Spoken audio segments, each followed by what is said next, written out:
በኦቲዝም ታማሚ ህጻናት ላይ በማህበረሰቡ ያለው የተሳሳተ አመለካከት ሊስተካከል እንደሚገባው በደሴ ከተማ በሚገኘው ረዋን የኦቲዝም ማዕከል ልጆቻቸውን ያስገቡ ወላጆች ተናገሩ።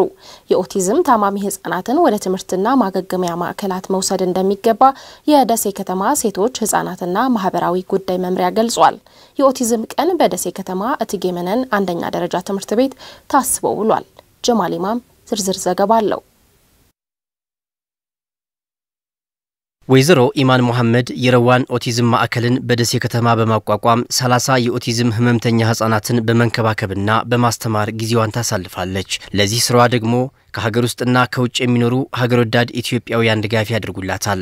ወደዚህ ስራ ለመግባት ያነሳሳት ምክንያት እንዲህ ታስታውሳለች። ረዋን ትባላለች። የመጀመሪያ ልጄ ናት። ልጄን የወለድኳት ውጭ ነው። ኢትዮጵያ ከመጣች በ5 ዓመቷ ነው ያወቅኩት ኦቲዝም መሆኗን። ግን እሷን በጣም እሰራለሁ እሷ ላይና እሷ ተቀየረች። ግን ከሷ በለጠ በሌላ ልጅ ነው የተነሳሁት። አንዲት እናት ልጇን በሰንሰለት አስራ የቀን ስራ ምሰራ በሷ ልጅ ነው የተነሳሁት።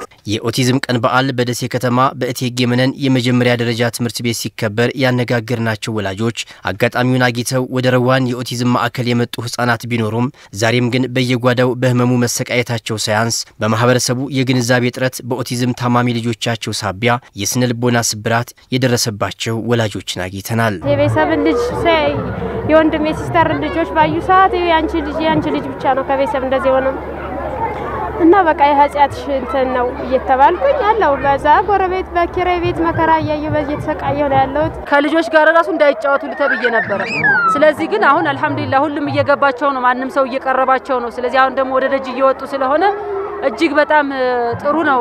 ረዋን ማዕከል መከፈቱ በተለይ ደሴ ላይ የለም እና እንደዚህ ተብየ ተገልል ሁሉ ነበር ከሰው ማለት ነው። ኦቲዝም በህፃናት ላይ የነርቭና የእድገት ክትትል ላይ ከፍተኛ ችግር የሚፈጥር ሲሆን የልጆችን ከሰው ጋር የሚያደርጉትን ግንኙነትና የመግባባት ችሎታ አሊያም ክህሎት የሚጎዳ የህመም አይነት ነው።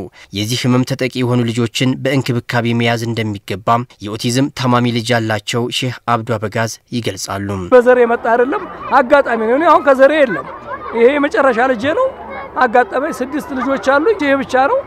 ስለዚህ በእንክብካቤ ቢይዙት ሮላለው አላህ ጋር አጅር ስላላቸው ማለት ነው። ለአመታት ከህብረተሰቡ የሚሰነዘርባትን ትችት በመፍራት ልጇን በማሰር አመታትን የገፋች እናት ዘይነባ ሰይድ ልጆችን ወደ አደባባይ ማውጣት ይገባል የሚል መልእክት አላት። እኔ አስሬ ነበር የምኖረውና እንዳይታሰሩ እንዳይዘጉ ይውጡ በቃ ወደ አደባባይ መውጣት አለባቸው። መናገር ብቻ ስለማይችሉ ነው እንጂ መስማት ይችላሉ፣ መናገር ግን አይችሉም። የደሴ ከተማ አስተዳደር ሴቶች ህጻናትና ማህበራዊ ጉዳይ መምሪያ ኃላፊ ወይዘሮ ምሳዬ ከድር በአንዳንድ የማህበረሰብ ክፍሎች በኦቲዝም ታማሚ ህጻናት ላይ የሚስተዋለው ያልተገባ እይታ ተስተካክሎም ወደ ማዕከላት ታዳጊዎች ሊመጡና እንክብካቤ ሊያገኙ እንደሚገባ ተናግረዋል። የኦቲዝም ጥላ ስር ያሉ ህጻናትን በዋናነት ከእርግማን ጋር ከቁጣ ጋር ከመንፈስ ጋር እንደ የማገናኘት ነገሮች አሉ።